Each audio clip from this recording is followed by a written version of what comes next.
Welcome everyone. Morning news के इस session में मैं विपिन शर्मा आज प्रस्तुत हूं आपके सामने लेकर के आज के समाचार पत्रों में छाई हुई मुख्य मुख्य खबरें। तो करते हैं शुरू।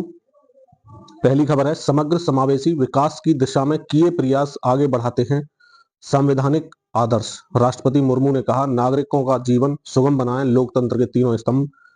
भारत लोकतंत्र की जननी है।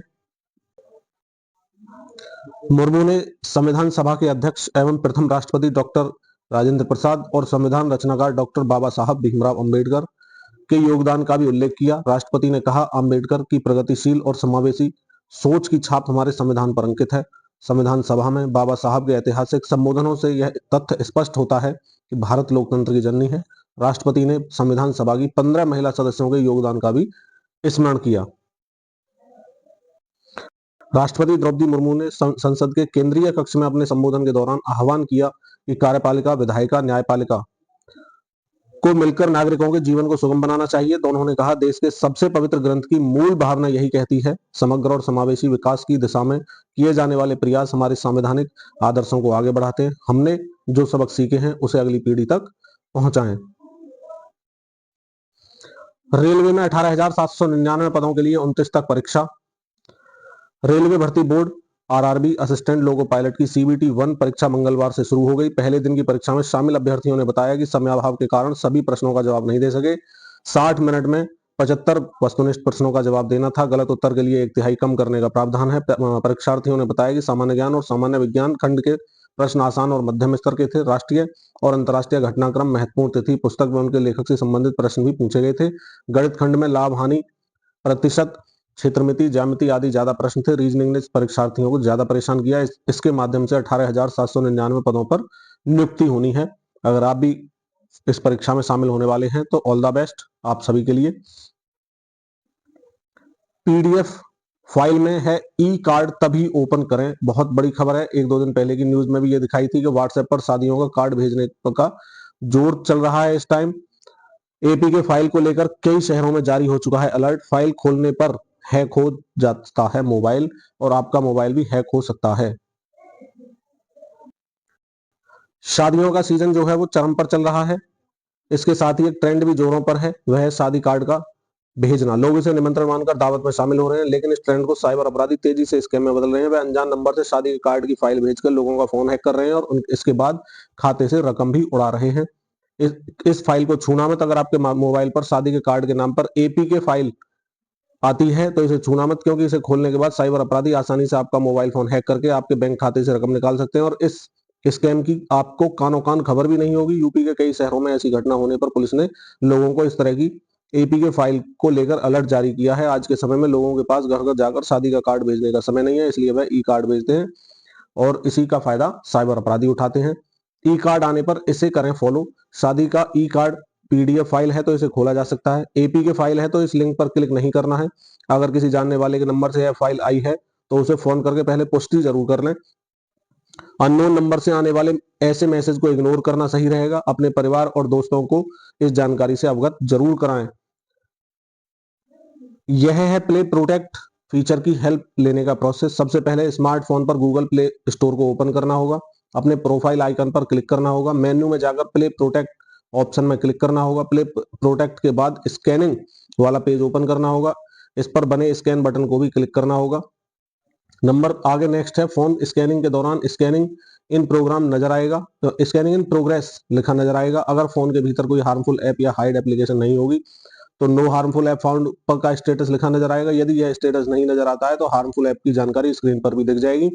फिर आप इसे डिलीट करके लोगों को इस प्रोसेस की कम जानकारी है डिलीट कर देंगे। इस तरह का अगर कुछ आता है तो, और कई बार स्मार्टफोन भी ऐसे आ गए हैं जो खुद अलर्ट करते हैं। नेक्स्ट है, 70 विभागों में कनिष्ठ सहायक के 2702 पदों पर होगी भर्ती। अधीनस्थ सेवा चयन आयोग ने जारी किए हैं दिशा निर्देश। 23 नवंबर से 22 जनवरी तक होंगे ऑनलाइन आवेदन। ऑनलाइन देना होगा 25 रुपए का शुल्क। प्रदेश में 70 विभागों में कनिष्ठ सहायक के 2702 पदों पर भर्ती होगी। भर्ती के लिए ऑनलाइन आवेदन व शुल्क जमा करने की प्रक्रिया 23 दिसंबर से शुरू होगी। यह प्रक्रिया 22 दिसंबर तक चलेगी। शुल्क समायोजन व आवेदन में संशोधन की तिथि 29 जनवरी तय की गई है। अधीनस्थ सेवा चयन आयोग ने मंगलवार को इस संबंध में विस्तृत दिशा निर्देश भी जारी कर दिए हैं। कनिष्ठ सहायक भर्ती के अभ्यर्थियों को उनकी प्रारंभिक अर्हता परीक्षा पीईटी 2023 के स्कोर के आधार पर शॉर्ट लिस्ट किया जाएगा। आवेदन सिर्फ ऑनलाइन होंगे। अभ्यर्थी अपने पीईटी रजिस्ट्रेशन नंबर से भी आवेदन कर सकते हैं। इसके लिए उन्हें अपने मोबाइल नंबर पर ओटीपी से सिर्फ सत्यापन करना होगा। इससे उन्हें अतिरिक्त सूचनाएं नहीं भरनी पड़ेंगी, तो ये आसान हो जाएगा उनके लिए। हाई स्कूल की विज्ञान व कृषि की परीक्षा एक दिन कैसे होगी तैयारी? यूपी बोर्ड के कार्यक्रम की विसंगति सामने आई है। यूपी बोर्ड की ओर से घोषित हाई स्कूल और इंटरमीडिएट परीक्षा वर्ष 2025 के कार्यक्रम में विसंगतियों के कारण छात्र परेशान हो गए हैं। कुछ विषयों की परीक्षाएं एक ही दिन दोनों पालियों में कराई जाएंगी और दोनों पालियों की परीक्षा में परीक्षार्थियों को शामिल होना पड़ेगा। परीक्षा कार्यक्रम के संशोधन के लिए उत्तर प्रदेश माध्यमिक शिक्षक संघ एकजुट की ओर से अपर सचिव को ज्ञापन सौंपा गया है। संघ के प्रदेश संरक्षक डॉक्टर हरिप्रकाश यादव ने बताया कि बोर्ड परीक्षा का जो कार्यक्रम घोषित है उसमें विसंगति है। क्या विसंगति है? 1 मार्च 2025 को प्रथम पाली में हाई स्कूल की गणित और द्वितीय पाली में हाई स्कूल की ऑटोमोबाइल व वाणिज्य विषय की परीक्षा रखी गई है। 4 मार्च 2025 को प्रथम पाली में हाई स्कूल की विज्ञान और द्वितीय पाली में हाई स्कूल की कृषि विज्ञान भी रखी गई है। इसी प्रकार प्रथम पाली में इंटरमीडिएट वाणिज्य वर्ग के लिए लेख शास्त्र विषय और द्वितीय पाली में इंटरमीडिएट अर्थशास्त्र का जो पेपर रखा गया है। हाई स्कूल में विज्ञान अनिवार्य विषय है, इसलिए जो छात्र प्रथम पाली में विज्ञान परीक्षा देंगे वही छात्र द्वितीय पाली में कृषि विज्ञान का भी पेपर देंगे। तो देखते हैं, संशोधन हो जाए तो छात्र हित होगा। व्यापार मेले से चुराया 5 करोड़ वर्ष पुराना जीवाश्म, होटल मैनेजर गिरफ्तार, महंगे दामों पर बेचना चाहता था, जेल भेजा। 1 किलो का है जीवाश्म। गैस्ट्रोपॉड जीवाश्म का वजन 1 किलो है। यह भूवैज्ञानिकों को जैसलमेर में मिला था, जहां कभी समुद्र होने का दावा है। आयाम क्या है इसका? लंबाई 14 सेंटीमीटर, चौड़ाई 10 सेंटीमीटर, ऊंचाई 12 सेंटीमीटर। भारत मंडपम में चल रहे अंतर्राष्ट्रीय व्यापार मेले में 5 करोड़ साल पुराना जीवाश्म चुरा लिया गया। भारतीय भूवैज्ञानिक सर्वेक्षण ने इस मेले में अपने स्टॉल पर प्रदर्शनी के लिए रखा हुआ था। पुलिस ने गैस्ट्रोपॉड जीवाश्म चुराने वाले आरोपी होटल मैनेजर मनोज कुमार मिश्रा को गिरफ्तार कर उसके कब्जे से जीवाश्म बरामद कर लिया है। उसे मंगलवार को कोर्ट में पेश कर जेल भेज दिया गया। पुलिस के मुताबिक महंगे दामों पर बेचने के इरादे से मनोज ने यह हाई प्रोफाइल चोरी की थी। यूपी बोर्ड के कॉलेजों में आज से सुरक्षाकर्मी व सुपरवाइजर भर्ती है। तो पढ़ लेते हैं एक बार जरूरी सूचना। यूपी बोर्ड के इंटर कॉलेजों में पढ़ रहे नौजवानों के पास सुरक्षाकर्मी और सुरक्षा सुपरवाइजर की नौकरी पाने का मौका होगा। भारतीय सुरक्षा दक्षता परिषद नई दिल्ली और SIS इंडिया लिमिटेड देहरादून के संयुक्त तत्वाधान में 27 नवंबर को कॉलेजों में इन दोनों पदों पर भर्ती के लिए शिविर आयोजित किए जाएंगे। बाकी सभी जानकारी DIOs और प्रधानाचार्यों को दे दी गई है। योग्यता और मानक क्या होंगे? सुरक्षा सैनिक 168 सेंटीमीटर लंबाई, सीना 80.85 सेंटीमीटर, उम्र 19 वर्ष से 40 वर्ष, वजन 55 से 90 किलो के बीच होना चाहिए। शैक्षिक योग्यता हाई स्कूल पास या फेल, शारीरिक और मानसिक रूप से फिट होना चाहिए। सुरक्षा सुपरवाइजर के लिए शैक्षिक योग्यता कक्षा 12 पास, साथ में कंप्यूटर ज्ञान की अनिवार्यता। आयु 21 से 40 वर्ष, लंबाई 170 सेंटीमीटर, वजन 55 से 90 किलो के बीच होना अनिवार्य है। वेतन की बात करें तो नौकरी के दौरान सुरक्षा जवान को 15 से 20 हजार, सुरक्षा सुपरवाइजर को 18 से 25 हजार का वेतन मिलेगा। इसके अलावा उन्हें EPF, ESIC, bonus, gratuity, insurance, pension, promotion, loan सुविधा, 65 वर्ष की स्थायी नौकरी, सालाना वेतन वृद्धि, नियमित पदोन्नति और राज्य सरकार के न्यूनतम वेतन अधिनियम के तहत वेतन भुगतान किया जाएगा। तो आप भी अपने नजदीकी इंटर कॉलेज में जाकर के पता कर सकते हैं कब शिविर लग रहा है। भारत के 120 खिलाड़ियों पर हुई 383.4 करोड़ की धनवर्षा। IPL बोली इंग्लैंड पर खर्च हुए 70.25 करोड़।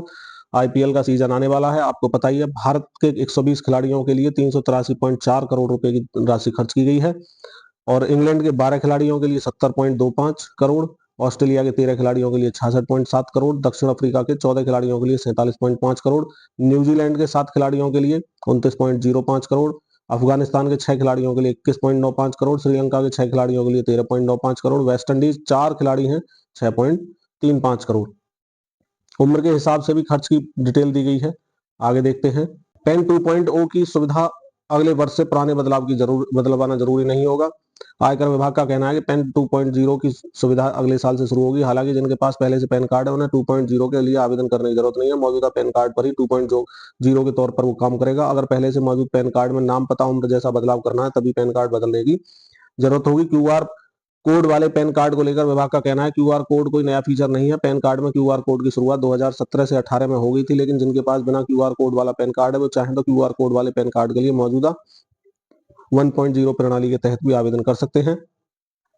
सोमवार को कैबिनेट कमेटी की बैठक में पेन 2.0 की शुरुआत करने का फैसला लिया गया।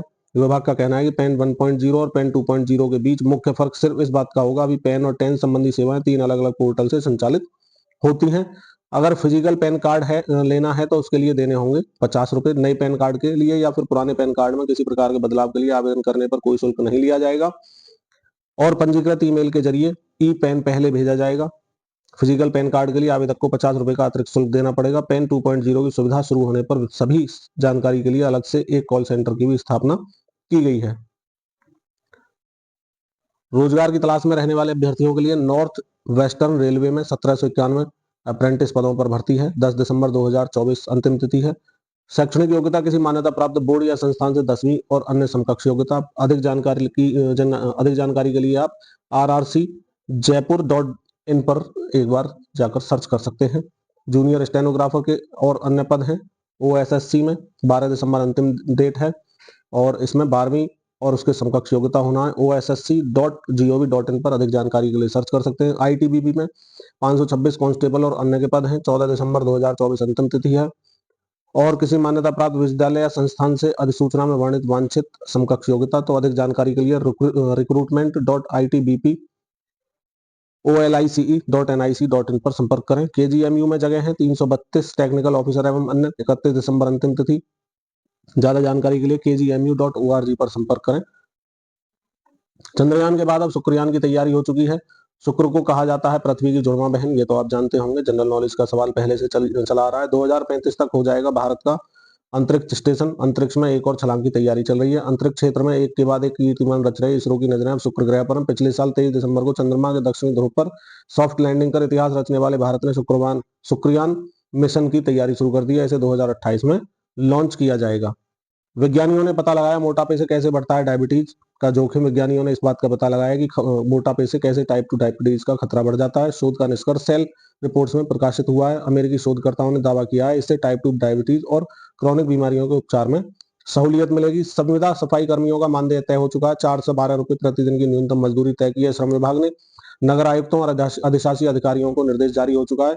10,712 रुपए प्रति माह मिलेंगे नगर निकायों के संविदा सफाई कर्मियों को। 762 नगर निकाय हैं अब तक प्रदेश में, यानी उत्तर प्रदेश की बात हो रही है। 30 दिन के आधार माह में 26 का दिया जाएगा मानदेय। आगे खबर है 8 महीने में 62 लाख विदेशी टूरिस्ट भारत आए।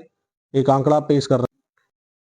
95 लाख से अधिक विदेशी टूरिस्ट 2023 में भारत आए। 10% विदेशी टूरिस्ट अभी भी कम है प्री कोविड के मुकाबले। $1.8 trillion revenue generate international tourism से। 1 जनवरी से 48 स्पेशल ट्रेनें बनकर दौड़ेंगी रेगुलर ट्रेन। रेलवे इन स्पेशल ट्रेनों को रेगुलर ट्रेनों के रूप में चलाएगा। इन्हें परमानेंट ट्रेन नंबर दिया जाएगा। रेगुलर होने पर इन ट्रेनों का किराया स्पेशल ट्रेनों से कम हो जाएगा। ICSE बोर्ड एग्जाम की डेट शीट जारी हो गई है। ICSE यानी 10वीं की बोर्ड परीक्षाएं 18 फरवरी से 27 मार्च 2025 तक होंगी। वहीं ISC यानी 12वीं की बोर्ड परीक्षाएं 13 फरवरी से 5 अप्रैल 2025 तक होंगी। हर 5वें मरीज को नहीं पता बीपी कैसे मापें। 120/80 रीडिंग को सामान्य बीपी माना जाता है। रक्तचाप की समस्या से जूझ रहे लगभग हर 5वें मरीज को यह नहीं पता घर पर बीपी मापते समय और उससे पहले किन बातों का ध्यान रखना चाहिए। अगर आपको भी जरूरत पड़ती है तो कैसे मापें। बाहें में कपड़ा हटा दें। 1 मिनट के अंतराल पर दोनों बाजुओं से रीडिंग लें। जिससे रीडिंग अधिक आए उसे ही बीपी माने। पैर क्रॉस करने से बचें। बाह को समतल सतह पर रखें। बीपी मशीन के कफ का हिस्सा बाह के ऊपरी हिस्से के बीच में ऐसे रखें उसकी ऊंचाई दिल के बराबर हो जाए। गलती जो नहीं करनी है, आधे घंटे पहले चाय, कॉफी, शराब, तंबाकू उत्पाद का सेवन बिल्कुल भी ना करें। बीपी मापने से 5 मिनट पहले शांत रहें और मोबाइल को दूर रख दें। यूरिनरी ब्लैडर खाली हो ताकि पेशाब करने का दबाव ना बने। बदलेगा विजयी संयोजन। रोहित की वापसी से बल्लेबाजी क्रम को लेकर बढ़ी सरदर्दी। जानते हैं खबर विस्तार से। पर्थ के ऑप्टस स्टेडियम में ऑस्ट्रेलियाई किला ढहाने के बाद भारतीय टीम को 6 दिसंबर को एडिलेड में गुलाबी गेंद से होने वाले दूसरे टेस्ट में अपने विजयी संयोजन में परिवर्तन करना पड़ेगा। कप्तान रोहित शर्मा की वापसी के चलते एडिलेड में भारतीय बल्लेबाजी क्रम को लेकर उलझन रहेगी। सवाल है कि एडिलेड में रोहित ओपनिंग करेंगे या पर्थ में बतौर ओपनर शानदार प्रदर्शन करने वाले KL राहुल। इसके लिए कैनबरा में 30 नवंबर से गुलाबी गेंद से होने वाले अभ्यास मैच में राहुल का बल्लेबाजी क्रम देखना होगा। सब कुछ एडिलेड टेस्ट में शुभमन गिल की उपलब्धता पर निर्भर है। वह समय पर फिट नहीं होते हैं तो इसकी संभावना है कि रोहित बतौर ओपनर यशस्वी के साथ उतरेंगे और राहुल नंबर 3 पर बल्लेबाजी करेंगे। गिल के खेलने पर राहुल के बल्लेबाजी क्रम पर टीम प्रबंधन को भी मंथन करना पड़ेगा। गौतम गंभीर निजी कारणों से घर लौट आए हैं। कोच गौतम गंभीर मंगलवार को सुबह पर्थ से निजी कारणों से भारत लौट आए हैं। अब उनके दूसरे टेस्ट से पहले ही टीम के साथ जुड़ने की संभावना है। यह प्रधानमंत्री एकादश के खिलाफ कैनबरा में होने वाले अभ्यास मैच में टीम के साथ नहीं होंगे। BCCI के एक अधिकारी के अनुसार उनके साथ व्यक्तिगत आपातकालीन स्थितियां थी जिसके चलते उन्हें भारत जाना पड़ा। भारतीय टीम बुधवार को कैनबरा रवाना होने वाली है। तो all the best to team India. आज के इसी के साथ ये आपका मॉर्निंग सेशन समाप्त होता है। मिलते हैं नई खबरों के साथ नई वीडियो में। मैं विपिन शर्मा लेता हूं आपसे विदा। हाँ, एक चीज और, अगर आपने को वीडियो पसंद आया है तो लाइक कर लें, चैनल को सब्सक्राइब करके जाएं, जिससे आने वाले समय में रोजाना आप तक सारी अपडेट पहुंचती रहे। जय हिंद, जय भारत, वंदे मातरम।